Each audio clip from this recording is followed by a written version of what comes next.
ہمیشہ مقابلہ کرتے رہے اور ذہانت دی آپ کو کہ آپ بڑے بڑے عہدوں پر بھی پہنچے، اور دنیا کے ہر کونے میں مجھے لگتا ہے اکثر ممالک ایسے ہیں جہاں رجوری اور پنچ کا آدمی موجود ہے، چاہے کاروبار کے حوالے سے ہے یا نوکری کے حوالے سے ہے۔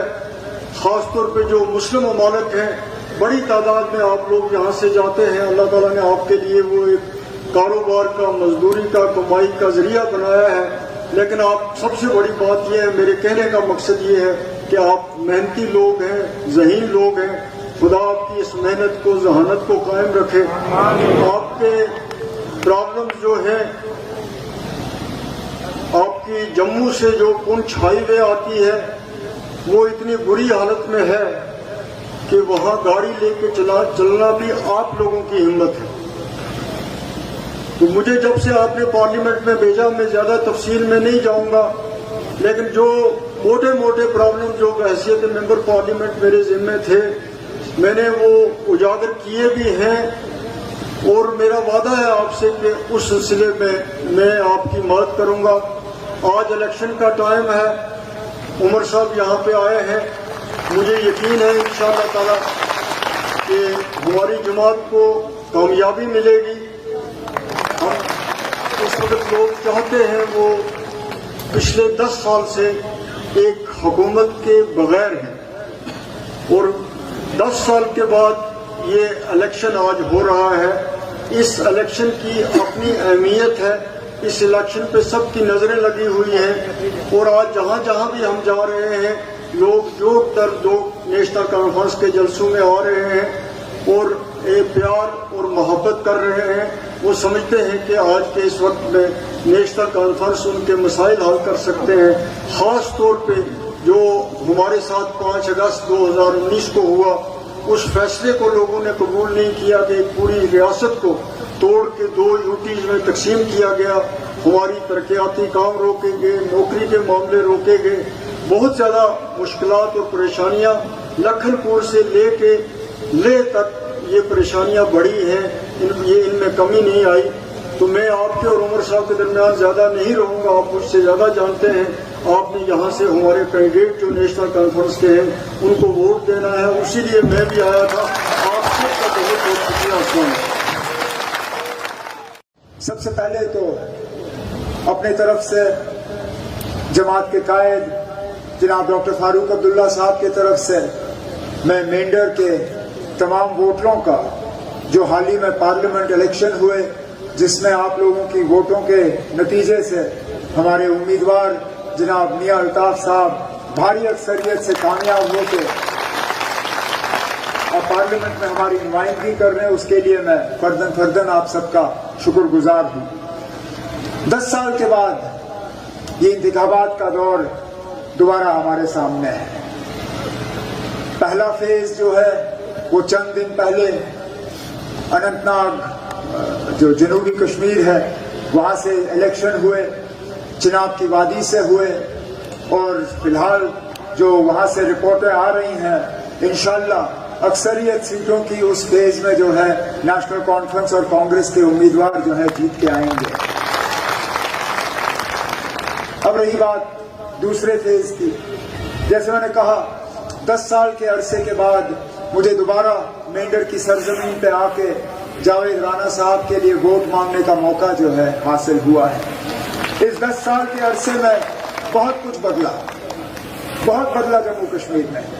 میں جب پچھلی بار یہاں جاوید رانا صاحب کے لیے ووٹ مانگنے آیا تھا تو ہم ایک ریاست تھے، لداخ ہمارے ساتھ تھا، ہمارا اپنا جھنڈا، اپنی آئین، پہچان، وجود، وقار، ہماری زمینوں پہ اپنا حق، ہمارے دریاؤں پہ اپنا حق، ہمارے روزگار پہ ہمارے بچوں کا اپنا حق، اور آہستہ آہستہ دیکھیں تو اس 10 سال کے عرصے میں ان چیزوں میں سے کچھ بھی نہیں رہا۔ نہ آج ہم ریاست ہیں، یوٹی کی حیثیت سے الیکشن لڑ رہے ہیں، نہ لداخ ہمارے ساتھ ہے، ہمارا اپنا جھنڈا، اپنا آئین، زمین پہ حق، نوکریوں پہ حق، یہ سارا کچھ ہم سے چھینا گیا، اور آج ایک مشکل دور سے گزرتے ہوئے یہ الیکشن جو ہے ہم لڑنے کا جو ہے کام کر رہے ہیں۔ لیکن انشاءاللہ کوئی ایسی چیز نہیں ہے جو بدلائی نہیں جا سکتی، کوئی ایسی چیز نہیں ہے جو تبدیل نہیں ہو سکتا۔ جو ہمارے ساتھ 5 اگست 2019 کو ہوا، یہ اللہ تعالیٰ کا کوئی فرمان نہیں تھا، یہ دلی نے ہمارے ساتھ سازش رچائی، دلی کے طرف سے یہ ہوا۔ انشاءاللہ ایک دن ایسا آئے گا جب کہ ہم اس کو واپس تبدیل کر کے جتنا ہم سے چھینا گیا ہم اس کو دوبارہ واپس حاصل کریں گے۔ لیکن میں اس موقع پہ ضروری سمجھتا ہوں یہ پوچھنا کہ آخرکار اگر یہ ہمارے ساتھ ہوا 5 اگست 2019 کو، اگر یہ سارا کچھ ہم سے لیا گیا تو اس کی بدولت ہمیں ملا کیا؟ کل اسی مینڈر کی سرزمین پہ ہمارے ملک کے بڑے لیڈر ہوم منسٹر صاحب آ کے یہاں پہ تقریر کریں گے، تقریر کے حوالے سے وہ مینڈر کے لوگوں سے ووٹ مانگیں گے، تقریر کے دوران 2-4 ان کی باتیں ہوں گی، اور میں آج ہی آپ کو کہہ سکتا ہوں وہ کیا بات کریں گے۔ وہ 3 خاندانوں کی بات کریں گے، کہیں گے کہ 3 خاندانوں نے جموں کشمیر کو تباہ کیا ہوا ہے، 3 خاندانوں نے یہاں آتنکواد پھیلایا ہوا ہے، 3 خاندانوں نے جموں کشمیر میں جو ہے ترقی ہونے نہیں دی، اور اب ان کا دور آئے گا تو جموں کشمیر میں جو ہے ترقی کا ایک نیا دور شروع ہوگا۔ یہی ان کی باتیں ہوں گی، اس کے علاوہ وہ کچھ کہے گا نہیں۔ زیادہ سے زیادہ ہمارے اوپر یہ بھی کہے گا کہ ہم نیشنل کانفرنس والے جو ہے ریزرویشن کی اسکیم کو ختم کرنا چاہتے ہیں، کیونکہ جھوٹ کے علاوہ ان بی جے پی والوں کے پاس یہاں لوگوں کو بیچنے کے لیے اور کچھ نہیں ہے۔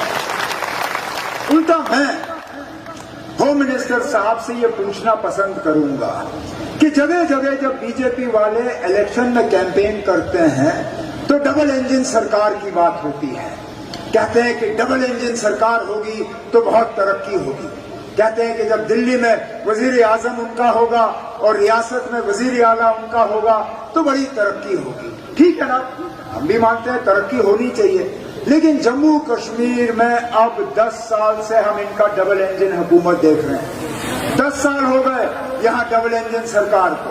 پہلے اللہ مغفرت کرے انہیں مفتی محمد سید صاحب اور بی جے پی نے ملک کی حکومت بنائی۔ جب مفتی محمد سید صاحب وفات پا گئے تو محبوبہ مفتی صاحبہ نے بی جے پی کے ساتھ مل کے حکومت بنائی۔ جب 2018 میں ان کی حکومت کو جو ہے دفع کیا گیا، پھر راج بھون کے ذریعے چاہے ستیہ پال ملک صاحب ہوں، چاہے مرمو صاحب ہوں، چاہے آج ہمارے گورنر منوج سنہا صاحب ہوں، کسی نہ کسی صورت میں ڈبل انجن سرکار انہوں نے یہاں ہمیں دی۔ لیکن اس ڈبل انجن سرکار کا مینڈر کے لوگوں کو کیا فائدہ ملا؟ میں آج ہوم منسٹر صاحب سے یہ پوچھنا چاہتا ہوں کہ خدا را نام ان 6 سالوں میں آپ نے مینڈر کے لوگوں کو کیا دیا؟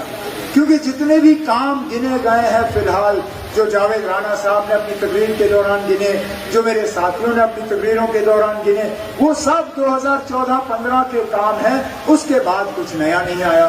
یہاں مینڈر شہر میں جو نیا سیکریٹریٹ کا بلڈنگ بن رہا تھا سرکاری دفتر کا، 2014 میں جو کام وہاں رکا اس کے بعد 1 انچ آگے وہ کام گیا نہیں۔ جو یہاں لوگ بار بار یہ مانگ کرتے آئے کہ مغل روڈ کے ذریعے ایک ٹنل بنائیے تاکہ ہمیں سال کے 12 مہینے کشمیر کے ساتھ جوڑ دیا جائے، اس ٹنل پہ بھی ان 10 سالوں میں کوئی کام شروع نہیں ہوا۔ یہاں جو بے روزگار نوجوان ہیں ان سے میں پوچھتا ہوں پچھلے 6-8 سال میں مینڈر میں کیا کوئی نیا کارخانہ کھلا؟ مینڈر میں کیا کوئی نئی فیکٹری آئی؟ مینڈر میں یہاں کوئی بے روزگاری کو کم کرنے کا ذرا سا بھی انہوں نے کوئی کوشش کی؟ ہمارے دور حکومت میں ان دور دراز علاقوں میں ڈی جی صاحب آیا کرتے تھے اسی ہیلی کاپٹر کے ذریعے، ہیلی کاپٹر ان کا اترتا تھا، وہاں کیمپ لگتی تھی، وہاں اگر چھاتی اور قد برابر تو ڈی جی صاحب موقع پہ آرڈر پہ دستخط کر کے وہیں پہ لڑکوں کو پولیس میں داخل کیا کرتے تھے۔ میں پوچھتا ہوں ہوم منسٹر صاحب سے، ساری فوج تو آپ کے پاس ہے، جے این کے پولیس بھی آپ کے پاس، سی آر پی بھی آپ کے پاس، بی ایس ایف بھی آپ کے پاس، آئی ٹی بی پی بھی آپ کے پاس، ایس ایس بی بھی آپ کے پاس، خدا را مجھے بتائیے نا یہاں مینڈر میں آپ نے بچوں کے لیے کوئی اسپیشل بھرتی کا سلسلہ رکھا جس کے تحت میرے نوجوان یہاں کوئی ملازمت حاصل کرنے میں جو ہے کامیاب ہوں؟ نہیں۔ کوئی پاور کا آپ نے کوئی نیا پروجیکٹ ان دریاؤں پہ بنایا؟ جو ہم نے ڈی پی آر تیار کیے ان کو آپ نے ڈبے میں بند رکھے۔ ہر لحاظ سے اگر آپ دیکھیں تو یہاں لوگوں کو تنگ کرنے کے علاوہ اور کچھ نہیں ملا۔ کہتے ہیں ہمارے اوپر الزام لگتا ہے کہ یہاں آتنکواد جو ہے نیشنل کانفرنس نے پھیلایا. پہلے تو میری سمجھ میں نہیں آتا یہ بی جے پی والے الگ الگ زبان میں بات کیوں کرتے ہیں. باقی ملک میں جب ان کو تقریر کرنی ہوتی ہے تو آتنکواد، ملیٹنسی، ٹیرر، ان چیزوں کے لیے یہ پاکستان کو قصوروار ٹھہراتے ہیں. جب جموں کشمیر میں آتے ہیں تو پاکستان کا کہیں ذکر نہیں ہوتا. جموں کشمیر میں یہ کہتے ہیں یہ 3 خاندان جو ہے یہ ملیٹنسی کے لیے قصوروار ہیں. 1 منٹ کے لیے اگر ہوم منسٹر صاحب یہ مانتے ہیں کہ جموں کشمیر میں ملیٹنسی ہمارا قصور ہے، میرا ہے، جاوید رانا صاحب کا ہے، میاں صاحب کا ہے، ہماری بہن پروین کا ہے، باقی ساتھیوں کا ہے، تو خدا را پھر پاکستان سے آپ بات کیوں نہیں کر رہے ہو؟ اگر پاکستان ملیٹنسی کے لیے ذمہ دار نہیں ہے، اگر ملیٹنسی کے لیے ذمہ دار یہ 2 سیاسی تنظیمیں یا یہ 3 خاندان ہیں، تو آپ نے پاکستان کے ساتھ بات چیت کا رستہ بند کیوں کیا؟ آپ نے پاکستان کے ساتھ جو ہمارے رستے کھل گئے تھے، جو ہم لوگوں کا آنا جانا رہا تھا، آپ نے اس کو بند کیوں کیا؟ کہیں نہ کہیں آپ کے کہنے اور آپ کے کرنے میں فرق ہے اور وہ فرق سمجھ نہیں آتا. اب یہاں لوگوں کو ڈرانے کے لیے وہ ہمارے منشور کے حوالے سے کہیں گے کہ ہم لوگ نیشنل کانفرنس والے، کانگریس والے، ہم آپ کے ریزرویشن کے خلاف ہیں. ارے نام ریزرویشن یہاں پہ خاص کر میرے جو پہاڑی بھائی ہیں، بہن ہیں، ان کے ریزرویشن کے لیے سب سے پہلے اگر یہاں سے چٹھی گئی، اس چٹھی پہ جناب فاروق عبداللہ صاحب کا دستخط تھا اور کسی اور کا تھا نہیں. یہ ہم لوگ تھے جنہوں نے اپنی حکومت میں 2014 سے پہلے پہاڑی ریزرویشن کا سلسلہ کھولا. اسی چیز کو نقل کرتے ہوئے مرکز نے جو ہے اس چیز کو آگے لیا. ہم وہ لوگ نہیں ہیں نا جو آپ کے ریزرویشن کی جو آپ کا حق ہے اس میں ٹانگ اڑائیں گے یا اس میں آپ کو تنگ کریں گے. الٹا ہم یہ کرنا چاہتے ہیں کہ اس ریزرویشن کا فائدہ آپ لوگوں کو ملنا چاہیے. ان بی جے پی والوں نے اس ریزرویشن کا فائدہ ان لوگوں کو دیا ہے جو شاید ہی زندگی میں کبھی جموں شہر سے باہر آئے ہوں. اس لیے آج لسٹیں نہیں نکل رہی ہیں. آج جب سے آپ کو ریزرویشن کا فائدہ ملا ہے اس کے بعد بتائیے نا کوئی ریکروٹمنٹ کا لسٹ نکلا؟ ایک بھی نہیں. کیوں؟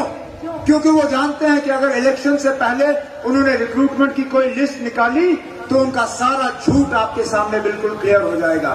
اس میں نہ مینڈر کا کوئی ہوگا، نہ پنچ کا کوئی ہوگا، نہ سورن کوٹ کا کوئی ہوگا، نہ رجوری کا کوئی ہوگا، نہ درحال کا کوئی ہوگا، نہ کالا کوٹ کا کوئی ہوگا. اس میں اکثر بیشتر جو لوگ اس ریزرویشن کا فائدہ لیں گے وہ وہی لوگ ہیں جناب جن کے بچے جو ہیں جموں کے اسکولوں میں پڑھے، جنہوں نے جموں شہر کے باہر کوئی علاقہ دیکھا نہیں. اور آپ لوگ جن کو واقعی اس ریزرویشن کا فائدہ ملنا چاہیے تھا، آپ ویسے کے ویسے ہی رہ جاؤ گے. اس لیے ان کے جھوٹ میں مت پڑیے، ان کے جھانسے میں مت پڑیے. یہ وہی لوگ ہیں جو آج صبح تک آپ کو یہ کہتے رہے کہ میاں الطاف صاحب اس پروگرام میں نہیں آئیں گے. کہہ رہے تھے نا، جگہ جگہ انہوں نے، کیوں ان کو جھوٹ کے علاوہ اور کچھ ہے نہیں بیچنے کے لیے نا. تو ہمارے جلسے کو ناکامیاب کرنے کے لیے انہوں نے جگہ جگہ یہ افواہ پھیلائی جناب نیشنل کانفرنس کے پروگرام میں میاں الطاف صاحب آئیں گے نہیں کیونکہ وہ مینڈر آ کے یہاں پہ ووٹ مانگنا نہیں چاہتے. چلیے نا، آپ کے سامنے جھوٹ کون بول رہا تھا، سچ کون بول رہا تھا، وہ آپ کے سامنے ہے. اور اسی طرح میں آپ سے کہتا ہوں کل جب تقریر ہوگی اس میں جھوٹ کے علاوہ کچھ نہیں ہوگا اور کچھ نہیں ہوگا. انہوں نے دیا کیا؟ آج دیکھیے بجلی کا حال دیکھیے، 8-8, 10-10, 12-12 گھنٹے بجلی کی کٹ اور بجلی کا بل آسمان میں. پوچھئے ہوم منسٹر صاحب سے کیا خطا تھی آپ کی جہاں ہمارے دور حکومت میں بجلی کا بل 250, 300, 350 روپے، آج بجلی فیس دیہات کے علاقوں میں 1650 روپے سے کم مہینے کا بل آپ کے گھر نہیں پہنچتا. روزگار کے متعلق میں نے بات کی. ہم نے اپنے منشور میں وعدہ کیا ہے کہ ہماری حکومت آئی تو پہلے دنوں کے اندر ہم 1 لاکھ سرکاری نوکری لگانے کا کام کریں گے. بجلی کے متعلق ہم نے وعدہ کیا ہے کہ ہماری حکومت آئی تو ہم آپ کو مہینے کے 200 یونٹ مفت بجلی فراہم کرنا شروع کریں گے تاکہ بجلی کے بل کا جو آپ کے اوپر دباؤ ہے وہ کم ہو. مجھے وہ دن اچھی طرح سے یاد ہے، پتہ نہیں آپ کو یاد ہے یا نہیں، جب وزیر اعظم صاحب نے گیس کے چولہے بانٹے تھے. کہا تھا یہ گیس کا چولہا لے لو اور اس کو استعمال کرو، گھر میں کھانا بنانے کے لیے، کیونکہ آپ لکڑی جلاتے ہو اس سے آپ کی صحت پہ اثر پڑتا ہے، آپ گوبر جلاتے ہو اس سے آپ کی صحت پہ اثر پڑتا ہے، یہ گیس کا چولہا جلاؤ اور اس سے کھانا بناؤ۔ لیکن وزیر اعظم صاحب اس وقت یہ بتانا بھول گئے تھے کہ گیس کا چولہا جلانے کے لیے گیس کا سلنڈر بھی خریدنا پڑتا ہے، اور ہر مہینے گیس کے سلنڈر کی قیمت جو ہے وہ بڑھتی جائے گی۔ نتیجہ یہ نکلا کہ عام طور پہ ایسے گھر ہیں جو اس گیس کے چولہے کو جلانے کے قابل ہی نہیں، انہوں نے اس گیس کے چولہے پہ کپڑا چڑھا کے اس کو سجاوٹ کے طور پہ استعمال کیا، کھانا پکانے کے لیے نہیں۔ ہم نے اپنے منشور میں وعدہ کیا ہے کہ چولہا انہوں نے دیا ہوگا، جلانے کے قابل آپ کو رکھا نہیں، ہم سال میں آپ کو 12 گیس کے سلنڈر مفت دیں گے تاکہ وہ چولہا جو ہے دوبارہ جلے۔ لیکن اس چولہے کا کیا فائدہ نا جس چولہے پہ کچھ پکانے کے لیے نہ ہو؟ اور یہی میں پھر ہوم منسٹر صاحب سے پوچھتا ہوں، کیا قصور تھا لوگوں کو یہاں کہ آپ نے راشن گاٹ میں سے سارا سامان نکالا؟ ہمارے دور حکومت میں اسی راشن ڈپو کے تحت مٹی کا تیل آپ کو فراہم ہوتا تھا، اسی راشن ڈپو کے تحت چینی آپ کو ملتی تھی، اسی راشن ڈپو کے تحت اسکیل کے حساب سے آپ کو راشن ملتا تھا۔ آج اس راشن ڈپو سے نہ آپ کو مٹی کا تیل ملتا ہے، نہ آپ کو چینی ملتی ہے، اور راشن کا اسکیل اتار کے انہوں نے 3.5-5 کلو مہینے کا کیا ہے، جس پہ کسی کا گزارا ہی نہیں ہوتا۔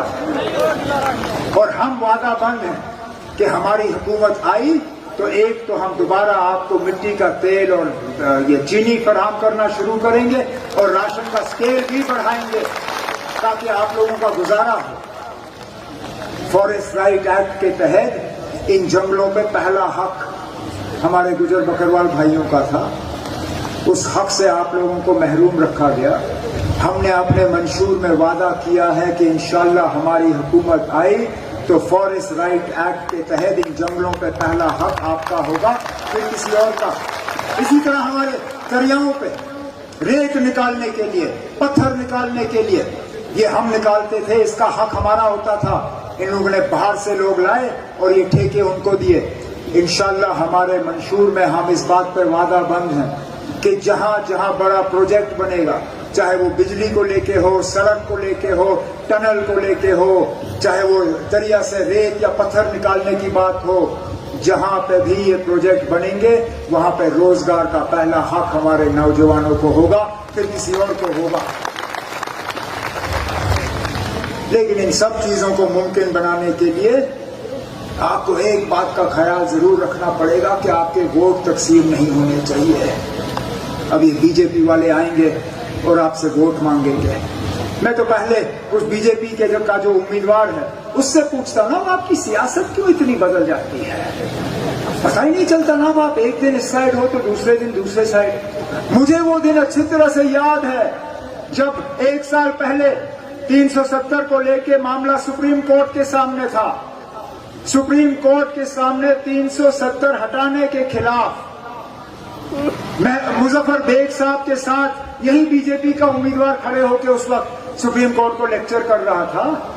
1 سال پہلے وہ 370 کو بچانا چاہتا تھا، آج وہ اس تنظیم کے ساتھ الیکشن لڑ رہا ہے جس نے 370 ہٹا دیا اور کہا یہ کبھی واپس نہیں آئے گا۔ تو مجھے بتائیے نا امیدوار صاحب، آپ کا یہ روپ صحیح ہے یا آپ کا وہ روپ صحیح ہے؟ کیونکہ دونوں صحیح ہو نہیں سکتے۔ سافٹ سیکرٹس کہلانا چاہے تو پھر وہ ذرا ہمیں یہ بتائے نا، جو 4-4.5 ہزار سے زیادہ نیشنل کانفرنس کے ورکر، نیشنل کانفرنس کے عہدیدار، نیشنل کانفرنس کے M L A M L Cs پچھلے 30-35 سال میں قربان ہوئے، وہ کس لیے ہوئے؟ اگر ہم یہاں پاکستان کا ایجنڈا چلا رہے ہیں، اگر ہم یہاں ملیٹنسی کا ایجنڈا چلا رہے ہیں، اگر ہم یہاں ملک کو کمزور کرنے کا ایجنڈا چلا رہے ہیں، تو یہ 4,500 جانیں جو گئی ہیں یہ کس کے ہاتھوں میں؟ کہیں نہ کہیں تو رانا صاحب کے کہنے میں اور زمینی جو حقیقت ہے ان دونوں میں فرق ہے۔ دیکھیں آپ، جس آدمی نے 25 سال سچ نہیں بولا نیشنل کانفرنس میں رہ کے، آپ اس سے کیا امید کرو گے کہ آج وہ سچ بولے گا؟ جس نے 25 سال جموں کے لوگوں کو دھوکہ دیا، مجھے دھوکہ دیا، یہاں کے لوگوں کو دھوکہ دیا،